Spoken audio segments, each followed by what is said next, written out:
survival that is coming on with the onslaught that is heading our way. That's right. Regarding food and water. When you ain't got no money, the banks are closing. Everybody's talking about buy silver and gold. But when the military still decide that we don't care what you got, you still a nigga, and we're gonna shoot you down. Need to go there.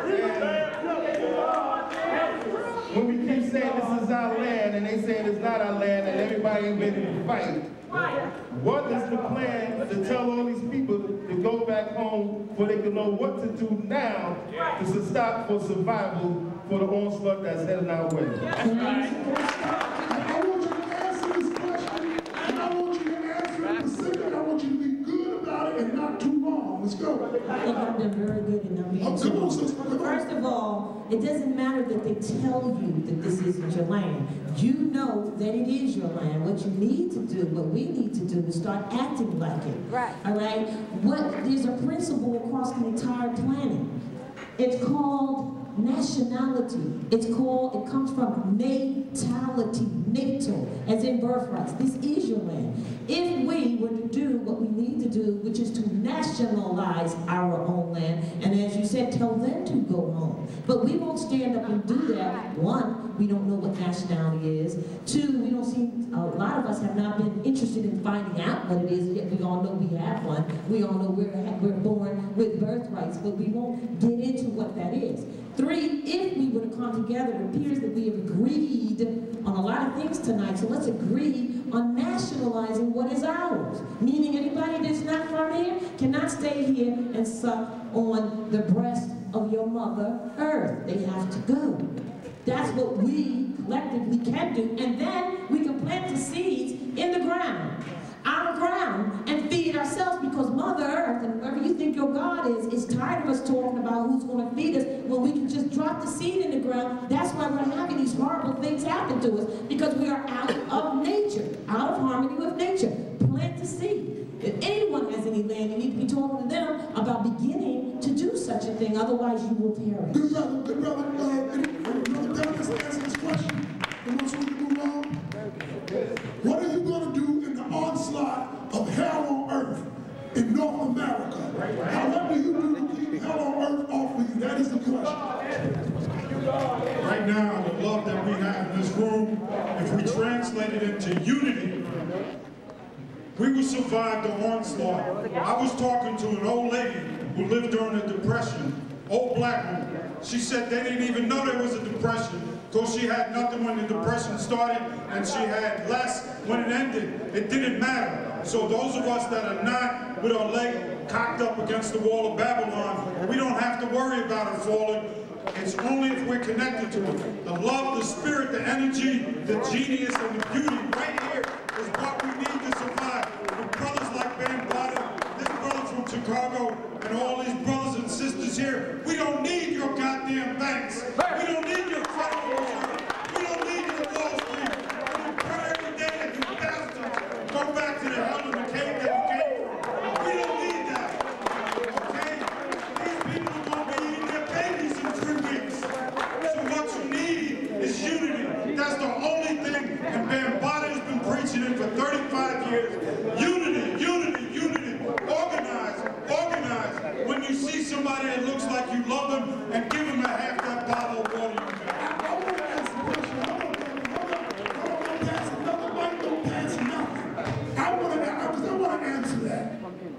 I listen to that unity thing all the time. We unified. We ain't did no work. That's what's wrong.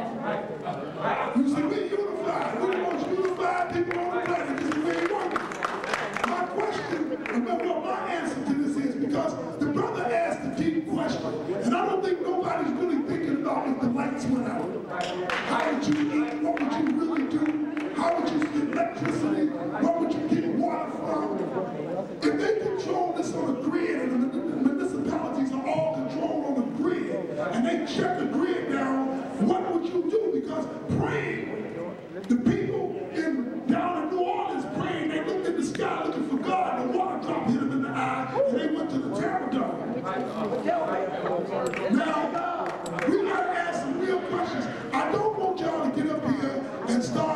kumbaya shit. I don't want you to give me no superficial answer. Hold up, brother. Before you touch it, put that mic back on the stand and put it back over there. I got a new question for you. Yeah, we're not going to do that tonight. No, this weekend we're going to do it right. Y'all want it right? Yeah. People speak. Here's a question I pose to the panels and all of us. What is a nigga, and is that a human race? Is that part of a race? Let me tell you what it is.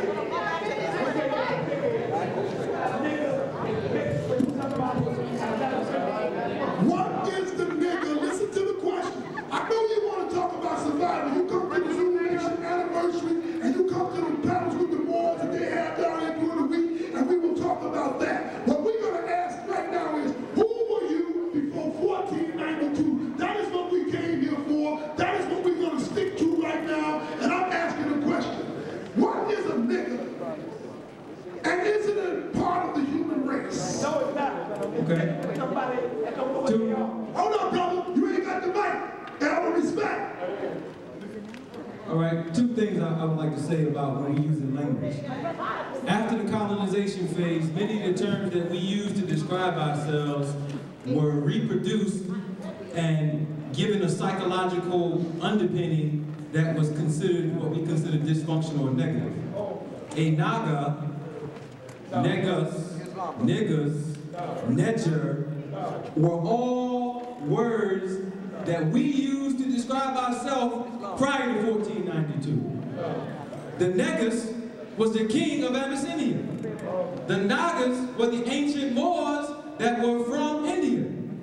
The neger, N-I or N-T-C-H-R or N-G-R meant that which was black, which was divine. The Caucasian took it.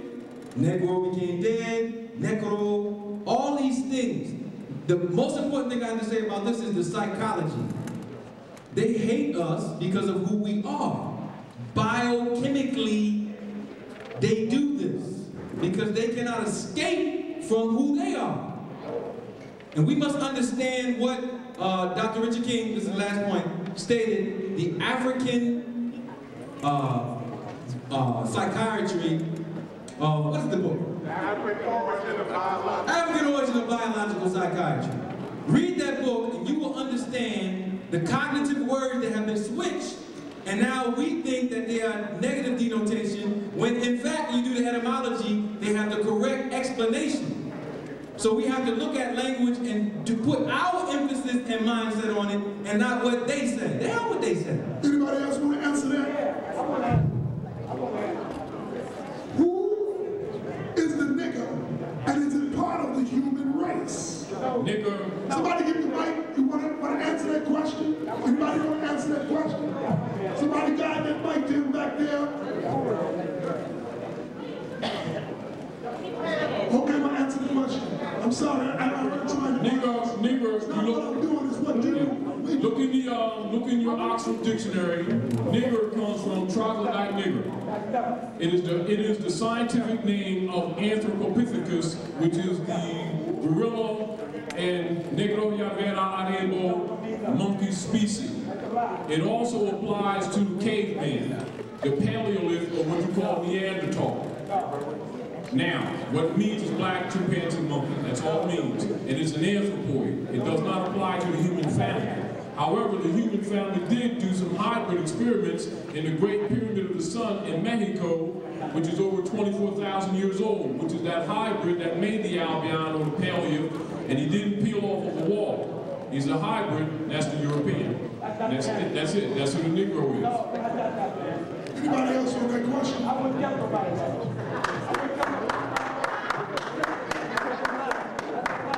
But we show some respect to the panelists. Respect, man. Respect, Elder. Respect. Brother, you have a question over there? Question. You got questions? Put your hands up. The mic will get to you. I was just going to say. All right. My question is this. With all this chaos going on, we all know that this Albion is out of control. You can see that. And maybe it's something we get as karma.